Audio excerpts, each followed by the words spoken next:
నమస్తే, welcome to Abhinav Bharat.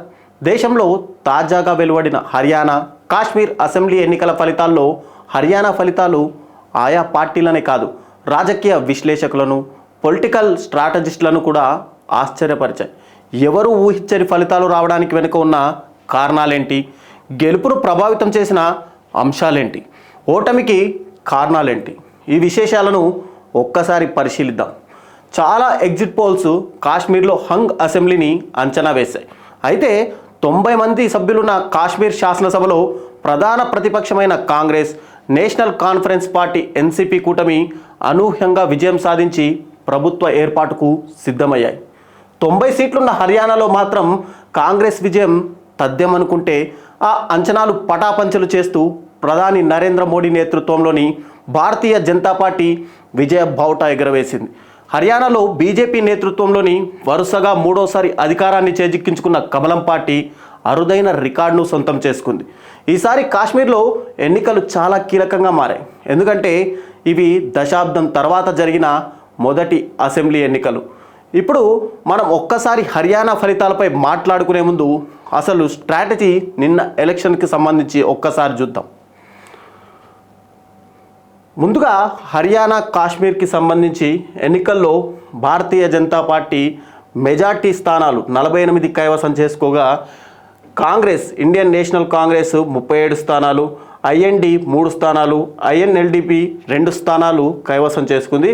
ఆ తర్వాత జమ్మూ కాశ్మీర్కి సంబంధించి జమ్మూ కాశ్మీర్ నేషనల్ కాన్ఫరెన్స్ 42 స్థానాల్లోనూ, బీజేపీ 29 స్థానాలు, ఇండియా కూటమి టోటల్గా ఐఎన్డి 7 స్థానాలు, ఐఎన్సి 6 స్థానాలు, జేకేపీడీపీ 3 స్థానాలని కైవసం అయితే చేసుకుంది. ఇక టోటల్గా హర్యానాకు సంబంధించి మనం మాట్లాడితే కనుక భారతీయ జనతా పార్టీ 48 స్థానాల్లో జయకేతనం ఎగరవేసింది. ఇక్కడ కాంగ్రెస్ పార్టీకి కేవలం 37 స్థానాలు లభించగా, ఐఎన్ఎల్డికి 2 స్థానాలు, ఇక ఐఎన్డికి 3 స్థానాలు వచ్చాయి. ఇక్కడ టోటల్గా మనము ఈ ఫలితాల గురించి మాట్లాడితే ఇక్కడ బీజేపీ గెలుపుకి కలిసి వచ్చిన అంశాలేంటి, కాంగ్రెస్ ఓటమికి కారణాలేంటి అనేది ఒక్కసారి చూద్దాం. హర్యానా అసెంబ్లీ ఎన్నికల్లో బీజేపీ పార్టీ హ్యాట్రిక్ విజయం సాధించి అందరి అంచనాలను తలకిందులు చేసింది. ఈ అనూహ్య విజయానికి దోహదపడిన 5 కీలక అంశాలేంటో ఒక్కసారి చూద్దాం. ఎగ్జిట్ పోల్స్ను తుంగలో తొక్కి 10 ఏళ్ల అధికార వ్యతిరేకతను ఓడించి 90 మంది సభ్యుల సభలో మెజార్టీ మార్కు కంటే 2 ఎక్కువ, అంటే టోటల్గా 48 స్థానాలను కాషాయ పార్టీ గెలుచుకుంది. 2 పర్యాయాలు అధికారంలో ఉన్న తర్వాత కూడా ఓట్ల శాతాన్ని పెంచుకోగలిగింది.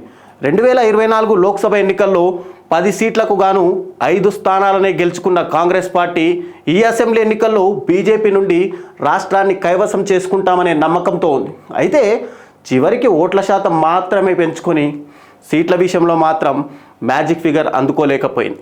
కాంగ్రెస్ పార్టీ 37 సీట్లు గెలుచుకొని ప్రతిపక్ష హోదాతో సరిపెట్టుకుంది. ఇక హర్యానాలో బీజేపీ విజయానికి కారణాల్లో మొదట మనం మాట్లాడుకోవాల్సింది ఓట్ షేర్ జంప్ గురించి. దాని గురించి ఒక్కసారి విశ్లేషించుకుంటే టోటల్గా ఓట్ షేర్ జంప్ గురించి మనం మాట్లాడితే ఇక్కడ పార్టీలు ఏవైతే పోటీ చేశాయో ఆ పోటీ చేసిన పార్టీల్లో ఆప్ 1.79% ఓట్ బ్యాంకుని, Bharatiya Janata party 39.94% vote bank, BSP 1.82%, CPI 0.01%, CPIM 0.25%, Indian national Congress 39.09%, INLD 4.14%, JNJP 0.90%, NCP 0.00%, అంటే 1% ఓటు బ్యాంకు కూడా నమోదు చేసుకోలేకపోయింది. ఇక ఎన్సిపిఎస్పి 0.03%, నోటా 0.38%, అదర్స్ అంటే స్వతంత్ర అభ్యర్థులు ఇండిపెండెన్స్ 11.64% ఓట్లు. అంటే భారత ఎన్నికల సంఘం ప్రకారం హర్యానా బీజేపీకి దాదాపు 40% ఓట్లు వచ్చాయి.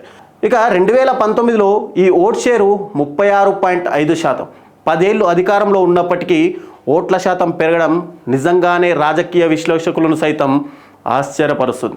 కాంగ్రెస్ పార్టీ కూడా 28% నుంచి 39% ఓట్లు జమ చేసింది. కానీ ఈ పెరుగుదల బహుశా జేజేపీ, ఐఎన్ఎల్డి, బీఎస్పీ వంటి పార్టీల నుండి వచ్చి ఉండవచ్చు. అంబాలా నుండి ఢిల్లీ వరకు విస్తరించి ఉన్న GT road belt, Faridabad, Gurgaon వంటి అధికార పార్టీకి చెందిన చాలా స్థానాల్లో కాంగ్రెస్ విజయం సాధించలేకపోయింది. ఇక రెండో విషయానికి వస్తే మెయిన్గా కాంగ్రెస్ ఓటమికి సంబంధించి ఇక ఇది డీకోడింగ్ హర్యానా ఎలక్షన్స్ రిజల్ట్ 2024 చూస్తే కనుక బీజేపీ 48, ఇందాక మాట్లాడుకున్నట్టుగా, ఇక ఐఎన్సి 37, ఐఎన్ఎల్డి 2%, రెండు స్థానాలు, ఐఎన్డి 3 స్థానాలు గెలుచుకుంది. ఇక నెక్స్ట్ ఓట్ షేరింగ్ గురించి ఇందాక మనం మాట్లాడుకున్నాం. ఇక జాట్ వర్సెస్ నోట్ రెండవది ఏదైతే కీలకంగా ఇదైతే చెప్పుకోవచ్చు. కాంగ్రెస్ పార్టీ నుంచి 2014లో హర్యానాకు కైవసం చేసుకున్నప్పటి నుంచి భారతీయ జనతా పార్టీ పంజాబీలు, ఓబీసీలు, బ్రాహ్మణులు, రాజ్పుత్ల నుండి నాన్ జాట్ ఓట్లను ఏకీకరణ చేస్తుంది. 2014లో పంజాబీ ఖత్రీకి చెందిన మనోహర్ లాల్ ఖట్టర్ను ముఖ్యమంత్రిగా నియమించింది కాషాయ పార్టీ. అయితే తర్వాత ఓబీసీకి చెందిన నయాబ్ సింగ్ సైనీని పార్టీ రాష్ట్ర చీఫ్గా ఎంపిక చేసింది. హర్యానాలో 78 కులాలలో విస్తరించి ఉన్న జనాభాలో 40% ఉన్న ఓబీసీ ఓట్లను పొందడం లక్ష్యంగా రాజకీయ ఎత్తుగడ వేసిన బీజేపీ ఆ విషయంలో పూర్తిగా సక్సెస్ అయిందనే చెప్పాలి. 2014 ముందు హర్యానా ముఖ్యమంత్రి రాష్ట్ర జనాభాలో 25% ఉన్న అగ్రవర్ణ జాట్ కమ్యూనిటీకి చెందినవారు. ప్రముఖ జాట్ ముఖమైన కాంగ్రెస్ ముఖ్యమంత్రి భూపిందర్ సింగ్ హుడాకు ఎదుర్కోవడానికి బీజేపీ తన అభ్యర్థుల ఎంపికలు మరియు విధానాల ద్వారా 75% జాటేతర ఓటర్లను తెలివిగా ఏకం చేసింది. ఇది ఫలితాలపై తీవ్రమైన ప్రభావాన్ని చూపింది.